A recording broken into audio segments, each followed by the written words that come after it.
محاكا دقايني فلاسفة واويني دكتور رشدي فكار عالم كي مسلم كي اللي ورنشري جيريو ده الله ونحرسته أيا وحو شيء يا أولي أحد الفلاسفة الفرنسيين بكور رمي ومالين مالما كم يقول هي سيسقو تشوغابو أركي سلانتي ودالي أحاسكي وقبي وفرحسن دبيتنا انتو مدي سوقاتي بدلي سلانتي سيو فرحسن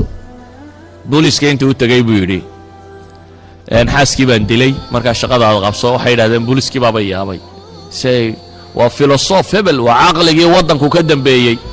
wasiiru dakhiliya la waxa la yiri nin baa jooga halkan sheeganaya caynka ay hebela bal suga baa la yiri arintii janankii booliski wasiiru dakhiliya waxay dhaaftay madaxweynaha tagtay waxa la yiraahdaa waa giskaad markuu madaxweynaha ka ahaa waxay gaadhay akhiiran in la yiraahdo war bal hal yara dambe basoo ninkan hal qabadsiyo musihat al-aqliya meelaha dadka waalan muxuu dilay waxa philosophy uu rumaysnaa philosophy-ga la yiraahdo existentialist الفلسفة الوجودية waxay aaminsan aakhira ma rumaysana haye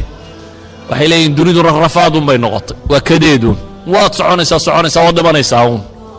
marka waxay leeyihiin qof waliba wuxuu ku jiraa dagaal gabagabadiisa uu garanayo aynu dhimanayo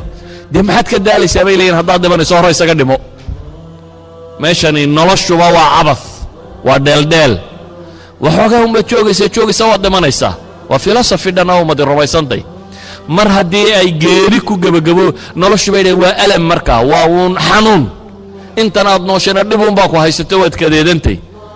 marka waxaan quraanu awoodnaa bay yidhaahdeen waa in sidaan u dhimanayo inaan doorto marka waxaan kaybu yidhi xaaskaygiioo faraxsanoo waxaan sidhi kolley barray dhibtu haleeli doontaa iyadoo faraxsan dunida ka dhimatay wuu u naxariisanayay islaantiisa kadib waxaan islahaa buu yidhi iyadoo faraxsana ka baxda dunida maxaa ka dhigay bashar inuu sidaa u fakaro waxa weeyaan albaabadii noloshaa soo xidhmay waman acrada can dikrii faina lahu maciishatan danka wanaxshuruhu yowma alqiyaamati acma